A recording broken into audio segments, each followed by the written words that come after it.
Well, the Foot and Ankle Show, we just really have a lot of fun, and we have a number of different stages where we get speakers from right the way across the podiatry and foot health world and orthopaedic teams, and we just keep people entertained with lots and lots of information, and we have loads of other things going on in the background as well. So there's lots of trades which are very, very close to where we speak. We've got some breakout workshops which are really good, and really we just have a lot of fun and promote what we do in foot health.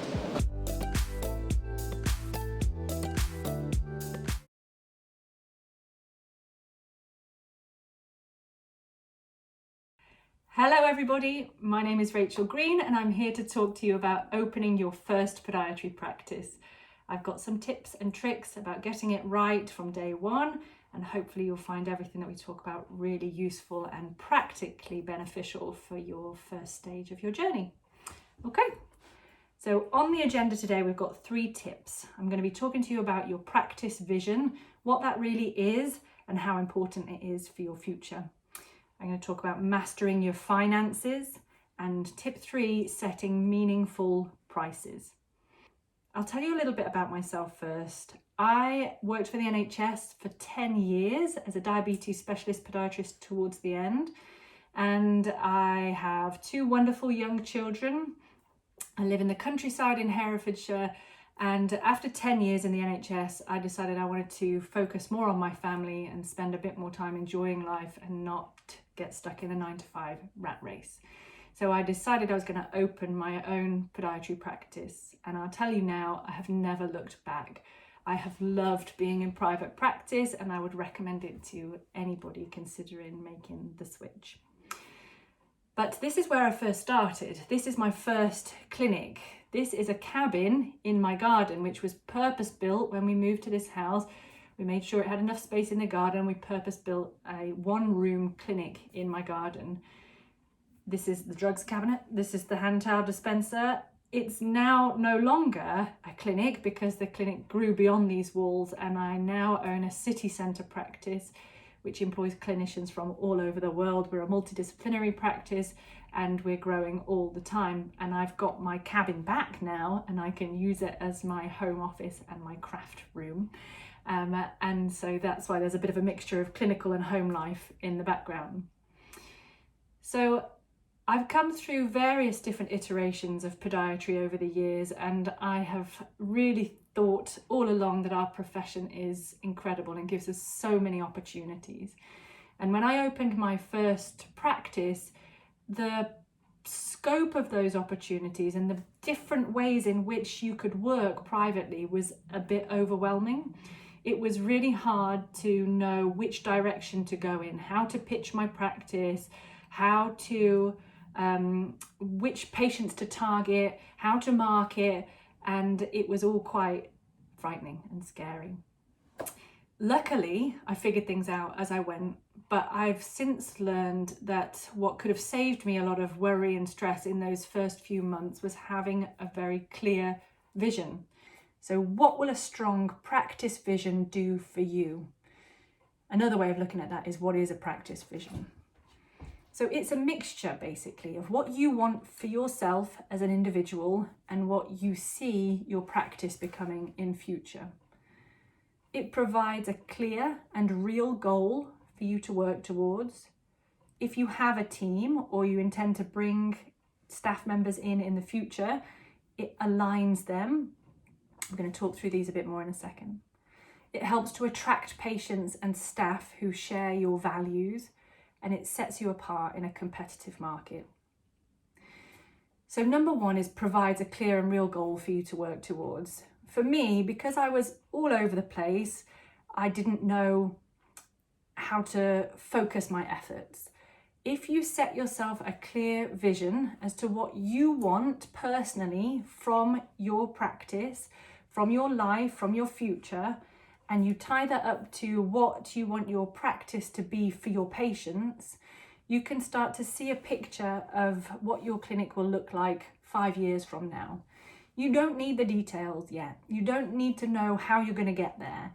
This is the dreaming phase. This is the phase where you think, if there were no obstacles in the way, what would my practice look like? What would my life look like?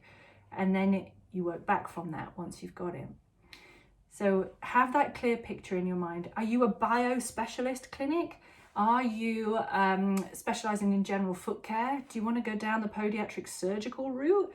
Do you want to be DOMS based, practice based? Are you high end or are you middle? Are you friendly and warm? Are you clinical and professional? All of those things start to build the vision of what you want your practice to be.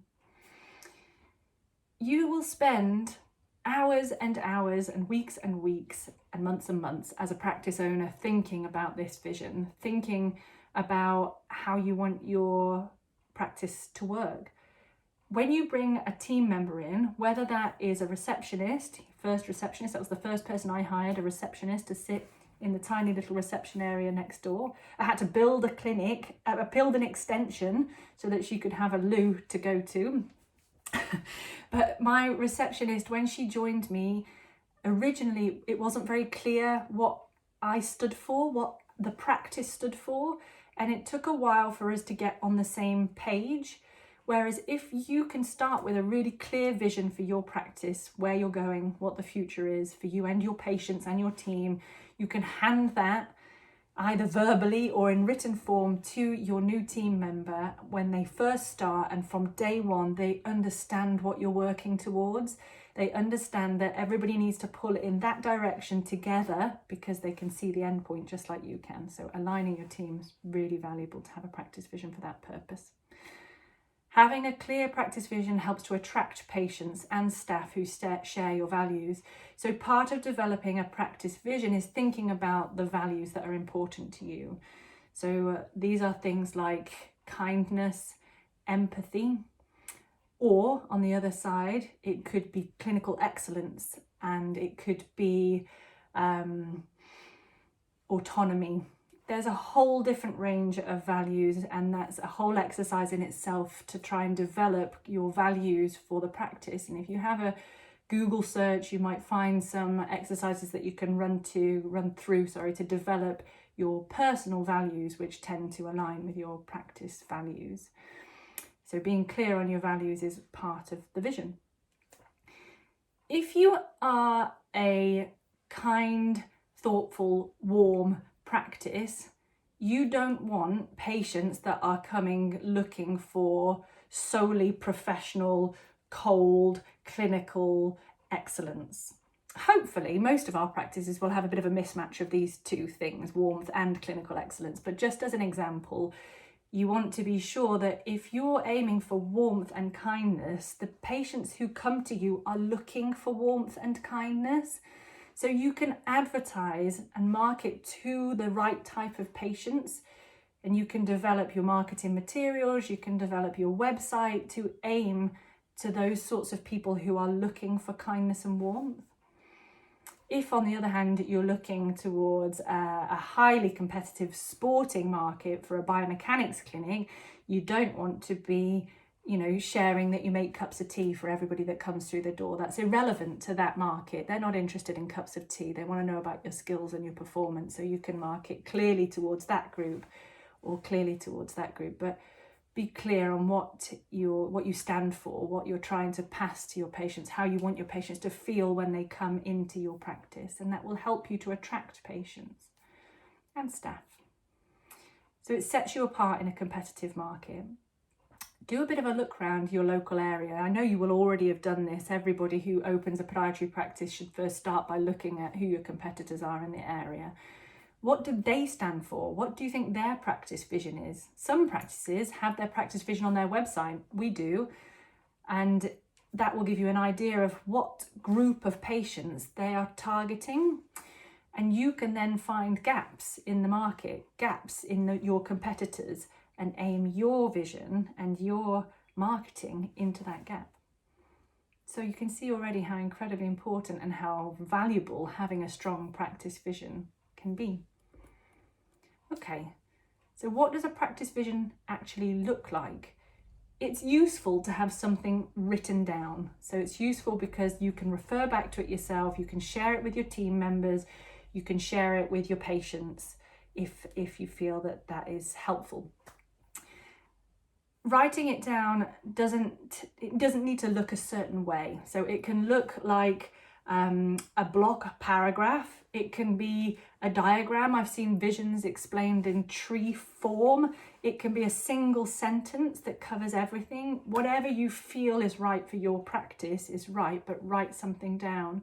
But there are some key elements that you want to think about as you're writing this down, however you lay it out. And these are what's outlined on this slide. So a good practice vision will define the practice's future goals and aspirations, both in terms of long-term growth and impact on the world. So those two things are quite different. If you think about long-term growth, you're thinking about, in 5 years' time, I want my practice to be earning £1 million a year. I want to be have clinics in 10 different sites, and I want to be offering online services across the world. Amazing. That sounds like incredible long-term growth. And so that's what we're talking about, growth. Equally, it could be, I want my long-term growth to be a full-time practice with just me working full-time, a part-time receptionist, and to have every Wednesday afternoon off to spend with my grandchildren or my children. You know, that's equally fine in terms of long-term growth. Impact on the world is about how you want your clinic to touch the lives of your patients. So you want to try and convey with your vision statement how you want your patients to feel. So our practice vision statement says that we want our patients to feel that they are receiving excellent care at every stage of their journey. That's about impact on the world. We want our patients to have happy and healthy lives. That's about impact on the world. This is not a dry statement. It should inspire emotion and action. So it should inspire your patients to think, oh, this sounds like a really nice place to visit, or yes, that sounds like just the thing I've been looking for. It should inspire patients to click the book now button. It should inspire future staff members to apply for positions in your practice. And it should inspire all of you in your team to work hard for the incredible goal that you've outlined in your vision. And to be able to inspire that kind of action, it needs to have emotion in it. It needs to be passionate. And so don't write something incredibly boring and dull. It's not a tick box exercise. It really is developed, really should be developed to inspire that emotion and that action. Okay, we're moving on to finances. We're going to master your finances now. The people who are watching this presentation will have a wide range of knowledge about finances. Some of you will come from business backgrounds and will have no problems with understanding finances at all. I'm going to give you a brief overview of the most important terms, and I'm going to give you a few industry standards to work towards before we move to setting your prices, meaningful prices. When I first opened my practice, I was totally clueless.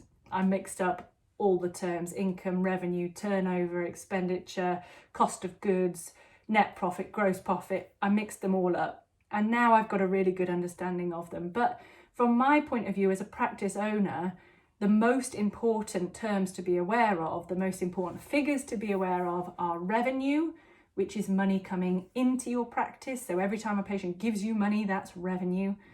Expenditure, which is all the money that goes out of your practice. And net profit, which is what you're left with at the end. So now we understand what those three terms mean. We need to know what they mean for us now. So what should we be aiming for? What's reasonable to expect in a healthcare practice our net profit to be at the end of the year? And luckily, we have some industry standards which can guide us with that. So the industry standard for podiatry and healthcare practices of all kind in the private sector is 20% of revenue. So if you're earning or generating £100,000 worth of revenue in a year, you would expect to have 20% of that as net profit. So £20,000 of net profit at the end of the year. That's really important because that can guide you with how much expenditure is going to be available to you. So instead of being reactive and thinking, well, I've spent this much money and I've got no profit left now, You need to sort of forecast for the future to say, I expect to be generating £50,000 worth of profit in the next quarter. I'm just throwing figures out there. And I know that I need to have 20% of that saved for my net profit. So that leaves 80% of £50,000 available to spend on expenditure. So if you're thinking about buying that fancy piece of technology, you can then see if you have the expenditure available to do that whilst protecting your net profit. Why do we need to protect net profit? Net profit is not a luxury. It is a necessity. We get, as business owners, a lot of bad press in the newspapers where profit is talked about as being a horrible thing. You know, people who are trying to increase their profit margins while the rest of the world is struggling with financial difficulties are horrible, hateful people. And there will be people out there like that in those huge businesses, but that's not us. We're not billionaires. We'll never be billionaires in our corner of the healthcare industry, most of us. What we are small businesses which need to pay ourselves, our staff, and anybody else associated with the practice properly, and we need to future-proof our practice. So that's where that 20% net profit comes in. Some of it is to pay us because we work bloody hard, usually harder than anybody else in the practice, and we need to safeguard that. We're not in this for free. Nobody is here to work for free. We can't. That's not possible. We've got bills to pay, we've got families to support, we've got hopes and aspirations of our own, and we're setting our business up to support those. So we need to pay ourselves, and we need to future-proof the business with savings, so that if we go into another pandemic, we've got a pot to fall back on, and which will allow us at some stage to reinvest in the business and allow it to keep growing, invest in that amazing new technology so your patients have the best possible care, invest in repairing the flooring that has broken after 3 years of being in a clinic. You have to have that pot. It's non-negotiable. This is not vanity. You need to have that profit available to reinvest and protect yourself and your business for the future. So get rid of that mindset that we've been trained to think from through the media. We need to make a profit, and it needs to be at least 20%. If you're running the figures and thinking to yourself, okay, if we're making £100,000, which is a big ask in a first year of trading particularly, £100,000 in a year, and I'm saving £20,000 net profit, and some of it's for paying me and some of it's for future-proofing the business, that doesn't leave a lot to pay myself. £20,000, if you split that in half, that's £10,000 to pay yourself in a year. That's not enough. Obviously, that's not enough. You can take some of your pay from expenditure as well, particularly if you're working clinically, because you will be paying yourself a wage. You can discuss the ins and outs of that with your accountant, but just bear in mind that some of your pay can be taken from expenditure. It just still needs to keep within that 80%. Just to reassure you, sometimes there will be phases in your business where, try as you might, you will not make 20% net profit. If you're in a growth period and you're investing heavily in everything, or you're in the first year and you've got all these bills coming up and you're thinking, oh God, I can't even pay myself this month, you're not failing.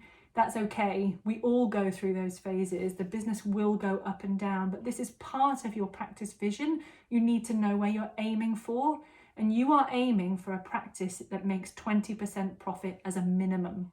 So how are we going to get there? How are we going to make this money? That brings us to setting prices with meaning. When I first started my practice, as I said, I flip-flopped around. I looked at my competitors. I saw that they charged, can't remember now, but £40 for an initial assessment. I thought, oh my God, I'm new in the area. No one knows who I am. Why would anybody pay me more than them? So I'll start at £35. And then I freaked out and I thought, oh my God, how am I going to pay my bills if they're only paying £35 a month, because all my expenditure is huge. I'll never cover everything. So I'll put it up a bit, 38. And I flopped and I flipped and I flopped and I flipped, and it went up and down a couple of times in the first year, and it never felt that I was making the money that I should be. And I'm pretty sure that my incredible competitors and allies in the area, the other podiatrists who I now know well and are fantastic, were probably doing the same. just don't know how to set prices as a healthcare practice. Especially coming from the NHS. I've been in the NHS for 10 years where you do everything for free, and the idea of charging anybody any money for something that you've previously been providing for free can be really challenging. It can challenge your ethics and your morals, and it can make you wonder what you're doing all of this for, and it can make you feel really uncomfortable. But we've just talked about what we need to keep our business afloat. We need 20% profit, and we need to make sure that we're able to pay ourselves. So we can't let the model of the NHS free provision impact at all on the care and the prices that we set in private practice. They're two totally separate things. Care does not have a price on. Our care and the level of attention and detail that we give to our patients doesn't have a price on. But the roof over our head does, the tools that we're using do. The clinicians that we have, the receptionists that we have, the computers we have, the desk we have, the flooring, the walls, the paint, everything has a cost. You cannot ignore that. You must be charging appropriately for your time.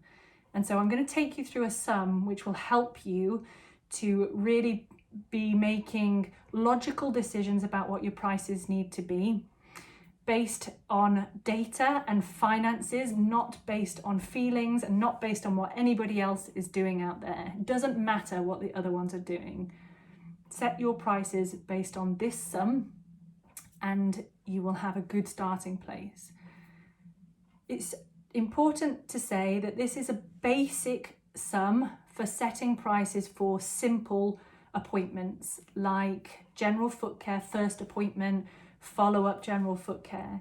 This is not a sum to use for high-level technology that you've invested in. For example, if you're doing swift microwave treatment where the machines cost thousands of pounds, you need to charge on top of the basic appointment time in order to be able to justify spending that amount of money. But this is a basic calculation to help you work out an appointment charge based on time alone and what you need to be charging for that. Okay, so just a reminder, we're going to be using expenditure in this sum. Expenditure is rent, energy, phone, line, consumables, team wages, everything, including taxes. It doesn't include your wage for the purposes of this exercise. And you should be aiming for where you need to be. So if you are at the moment a single practitioner on your own, seeing all the patients, and you are struggling to respond to inquiries, you're not keeping up with the voicemails and the emails, you know in a year's time you need a receptionist, or even in a month's time you're going to need a receptionist.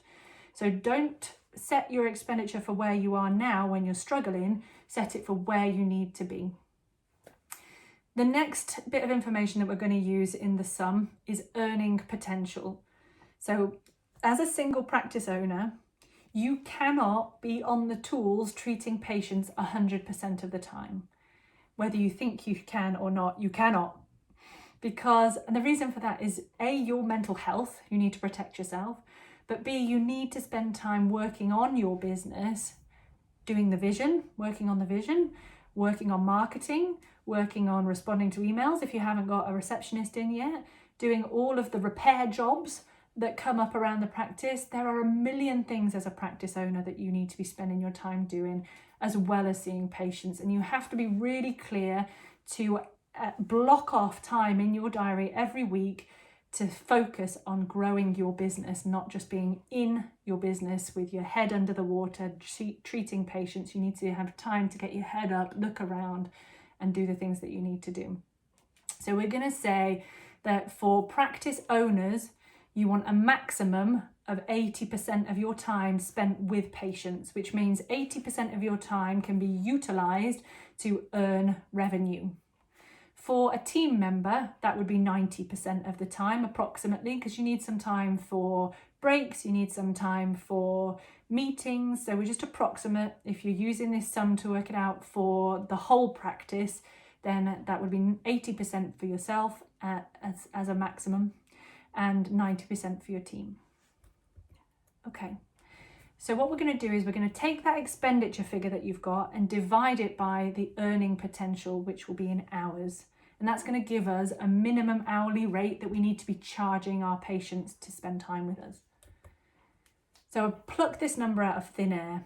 Let's use £6,000. Say you've got £6,000 worth of bills that every month you have to pay, and you've got 103 hours available to you. We're just going to do this sum for ease of my maths brain. It's not a good maths brain, so we're going to do it for ease based on one practice owner working 80% of full-time hours. You can adjust that whatever amount of time you are spending in your business. But you also need to account for some annual leave. So if you're taking 28 days per annum, per year of annual leave, then that's 17 hours of annual leave per month. So you need to knock that off, which is where we get our 103 hours. Don't take less annual leave than that. Take more, if you can. Okay, so £6,000 worth of expenditure divided by the hours that you have available to work leaves you with £58 an hour. So that is your absolute minimum hourly rate. Remember, we've not taken into account net profit yet. We're going to do that later. So this is the absolute minimum that you've got to charge for an hour of your time. On to the next slide, we're going to break that down into the rate per minute. So how much do you need to charge for a minute of your time? So that's £58 divided by 60 minutes, and that gives us 96 pence per minute. Now, in my practice, a first general foot care appointment takes 50 minutes. We're with that patient for about 40 minutes, and we do 10 minutes of notes and 10 minutes of tidying up, so it's 50 minutes in total. So I need to times my rate per minute of 96 pence by the amount of minutes that appointment takes out of the diary, which is 50 minutes. Doesn't matter that the patient's only there for 40 minutes. We're using 50 minutes. That's how much time we're giving to that patient and that appointment. The 96 pence times 50 minutes is £48 minimum. So that's your minimum charge for a 50-minute new patient assessment, and you're making no profit on that. That is survival time, but that's useless to everybody. We need a profit, and you haven't paid yourself yet. So remember, making profit is not a luxury, it's a necessity, and industry standard is 20% profit margin. So now we're going to times that £48 minimum appointment charge by 1.2, which will give us that extra 20% of net profit that we need. So that's going to show us now that we need to be charging £58 as a minimum for our new patient assessment, which takes 50 minutes, if we have £6,000 worth of expenditure going out every month. So put your own figures into that. If your expenditure is lower, then you can charge less. If your expenditure is higher, then you must charge more. Once you've done this sum, by all means, look around at your competitors and adjust it minutely if you think it's necessary. But don't adjust it significantly. Just because the one down the road is charging £30 doesn't make any difference. You still need to charge £58. So don't be put off by somebody else. Stick to your guns. Know what you need to charge your worth, and then design your services to meet that price.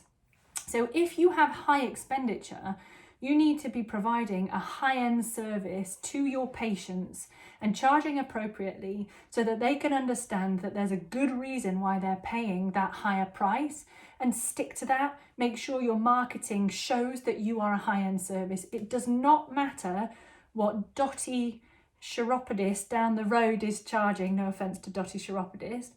That's nothing to do with you. She doesn't have your bills. You have your bills, and you have your bills in the practice and you have your bills at home. You need to charge what's right for you and design your service to meet that price point. Don't ignore the prices around you. Make yourself aware of them, but then you can look for where your space is amongst those competitors and design your vision, design your branding around that price point and around that space in your competitor market around you. So I hope that's been really helpful. It's a lot of maths, and like I said, I'm not a fan of maths myself. I'm a spreadsheet girl, but mental maths, no. But I really think that setting prices was such a stumbling block for me when I first started out and holds so many of us back. Remember, it's not about greed, it's about understanding what your vision is, it's about meeting your expenditure requirements, and it's about paying yourself appropriately. Set targets, set prices based on realistic figures, not guesswork. Okay, thank you so much for spending a bit of time with me today. I really hope you enjoy the rest of the digital show. Remember that I'm there for you if you're a new practice owner or you're thinking of starting a practice. I can help you through the whole journey from start to finish. I've done it. I've made mistakes. I've picked myself back up. I've learned from my mistakes, and I'd love to help you avoid the same ones and to get you where you want to go faster. So just reach out, send me an email to rachel@infinite-podiatry.com if you need any help. Thanks.